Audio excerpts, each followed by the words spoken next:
불판에 애 얼굴을 분명히 스치고 지나갔다고요. 저런 미친. 저 다음 사건 나오세요. 원고 진세희 씨, 피고 최일남 씨, 피고 정순여 씨 세 분 다 오셨죠?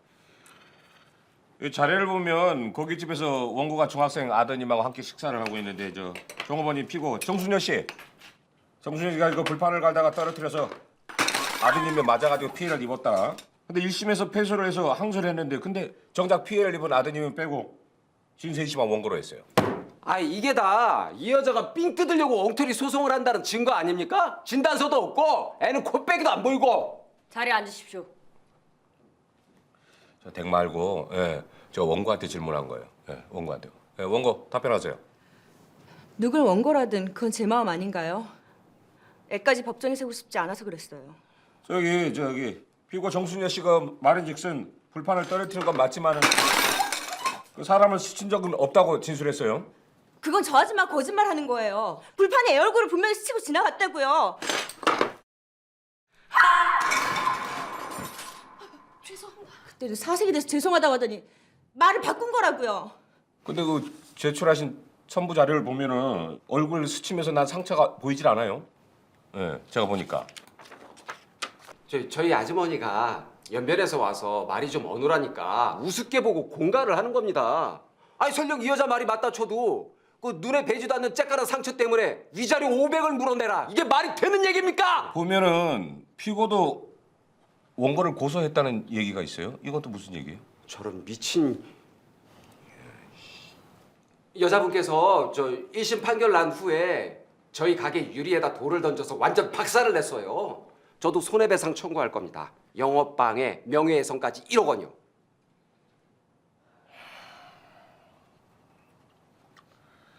뭐 양쪽 다 얘기 잘 들었어요. 근데 내가 20년 넘게 재판을 해봐서 아는데요. 솔직히 재판하는 게 하면 할수록 피고 측 원고 측이 다 보면은 고통스럽고 손해요.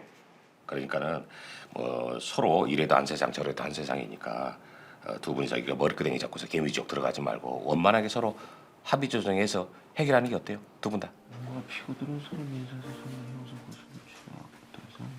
이게 뭐 지랄이야 이게. 내가 저 여자 면상 돈을 안 버는 게 나을 것 같아서 합의하긴 하지만 그 수리율이라 일반 거보다 조금 더 비싼 건데.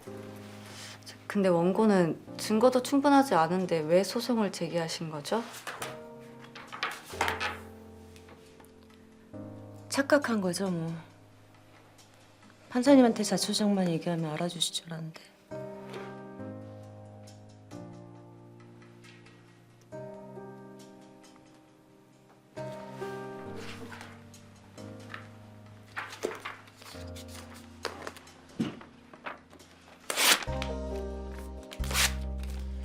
이 사건 조정하지 않겠습니다.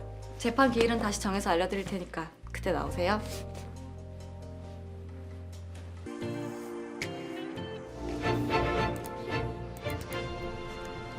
최일남 씨, 당시 상황을 상세히 설명해 주시겠어요? 저 카운터에 있었는데 갑자기 와장창 소리가 나길래 바로 뛰어가 봤죠. 죄송합니다. 아줌마! 아니, 불판이 떨어지면 애 얼굴을 스쳤잖아요. 네? 그러니까 애는 멀쩡한 것 같은데 전 그러시면 고기 1인분 서비스 드릴까요? 뭐라고요? 누가 거지예요? 앞에도 그렇게 할 소리예요 진짜! 아 누가 보면 중환자를 한 줄 알겠네. 영업집이라고 너무하시는 거 아니에요? 아 전 그렇게 억울하시면 경찰 불러드릴까요? 알아봐 일어나. 무슨 이런 집이 다 있어. 죄송해요. 아 경찰을 부르자고 그러니까 저 여자가 꼬리 내리고 바로 나가더라고요. 판사님, 저희 같은 서민들은요 하루하루가 전쟁입니다. 퇴직금 다 털어놓고 대출까지 받아서 가게 차렸는데 장사는 안 되지, 진상은 많지, 노인네 병원비 대느라 등골이 다 휘는데 건물주는 새 올려달라고 성화지 이제는요 악밖에 남는 게 없다니까요. 피고 정순여 씨는 제중 동포시죠? 동포요? 아이고 동포란 말 참 썼네요. 제가 이 나라 왔어요.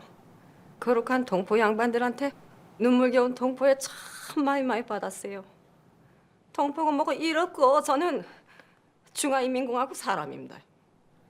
내 나이 16에 부럽고 따라가지고 나이 50 먹은 중늙은이한테 팔려온 거인지 시집 온 거인지 와가지고는 낮에는 허리가 휘도록 농사일하고 밤엔 밤대로 또 시달리고 어린 나이에 애가 들어섰다 유산한 것도 한두 번인데 시댁 식구들 몸종 노릇하려 밭일하려 몸은 다 망가져가고 저는 모국에서 하루하루가 천국인데요.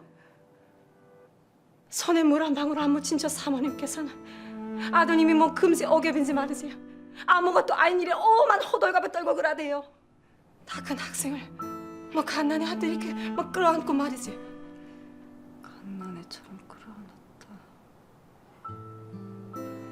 진세 씨, 소송을 제기하시면서 아드님을 원고에 포함하지 않은 이유를 다시 한번 말씀해 주시겠어요? 그래도 직접 피해자는 아드님이시잖아요. 이미 말씀드렸잖아요. 그냥 싫다고. 당시 고깃집 사장님한테 아픈 애를 앞에 두고 그게 할 소리냐고 하셨죠? 아드님 어디가 아프셨나요? 무슨 뜻으로 그 말씀을 하신 거죠? 말씀하기 힘드시면 말씀 안 하셔도 돼요. 많이 힘드셨죠? 그 뜨거운 불판이 아드님 쪽으로 떨어지는데 얼마나 놀라셨겠어요. 괜찮으셨어요? 아니 중학생이나 된 다 큰 아들이 애기도 아니고 뭘 그리. 하긴 엄마 옷자락만 꽉 부여잡고 있는 게 애기 같긴 하더라고요. 설마 이건 뭐 지진아도 아니고. 이거 어디서 막말이에요? 원고한테 사과하세요. 아 미안합니다. 저 그런 뜻이 아니고요. 아파서요. 물어보셨잖아요. 왜 아이를 원고에 포함시키지 않았느냐고요. 그렇게 궁금하시면 말씀드릴게요. 제 아이는 아픈 아이입니다. 마음이요. 덩치는 커가도 마음은 어린아이로 남아있는 아이죠. 그뿐인데 사람들은 정박하니 지진하니 하는 모진 말들로 부르더군요. 우리 아이가 어릴 때 뜨거운 냄비를 만지다가 손을 댄 적이 있어요. 그래서 갈비를 좋아하면서도 숯불 때문에 고기를 집어오지 못해요. 제가 집어서 접시에 놓아주죠.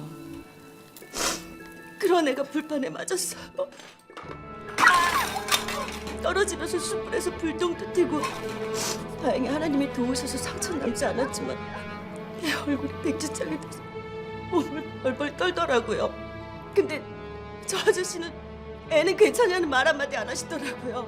때로 고래고래 소리를 지르고요. 누가 보면 중환자란 줄 알겠네. 영업집이라고 너무 하시는 거 아니에요? 아니 그렇게 억울하시면 제가 경찰 불러드릴까요? 경찰 불러요! 제가 도망을 갔다고요? 애가 옷자락을 잡아당기게 돌아보니까 오줌을 찌렸더라고요. 이혼한 애 아빠가 술만 먹으면 소리를 지르고 때리는 걸 보내거든요. 그걸 보니 머리가 아득해져서 아이를 데리고 그냥 집으로 간 거예요. 그냥 잊어버리려고 했어요. 그런데 선생님, 열 전도의 차를 확인하셨죠? 네. 자, 이제 불 끄고 그러고 실험 마무리하세요.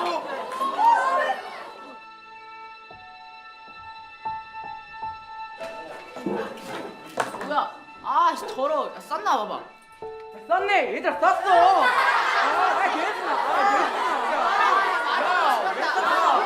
그날 이후로 전교생이 우리 아이를 투명인간 취급했어요. 가장 힘든 게 뭔지 아세요? 급식 시간에 밥 먹을 친구 하나가 없다는 거예요.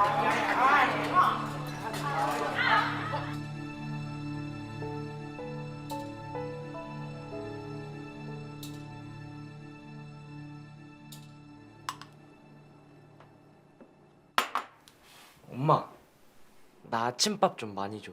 많이? 응, 엄마. 나 점심을 못 먹으니까 아침이라도 많이 먹어야지, 엄마.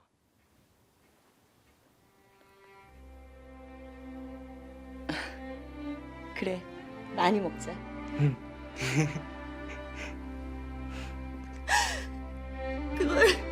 그 말을 들으니 가슴이 칼로 뼈파는 것 같더라. 그날 눈이 뒤집혀서 어느 사람 만나서 손자를 썼습니다. 죄송합니다. 죄송합니다. 제가 잘못했어요. 제가 거짓말을 했습니다. 불판이 학생 얼굴 스치는 걸 봤습니다. 너무 무서워서 죽는 줄 알았어요. 저는 치료비 냈을 돈도 없는데 시댁에서 도망 나올 때 뱃속에 있던 딸아이를 나 혼자 키우고 있었거든요. 반지하 월세방 사는데 딸애가 천식이를 갖고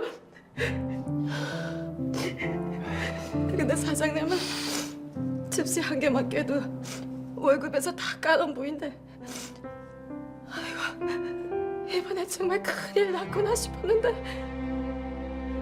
상처를 보니까 티가 나지 않더라고요. 사장님 막 달려오시니까 덜컥하고 너무 겁이 났습니다. 너무 무서워가지고 죄송합니다.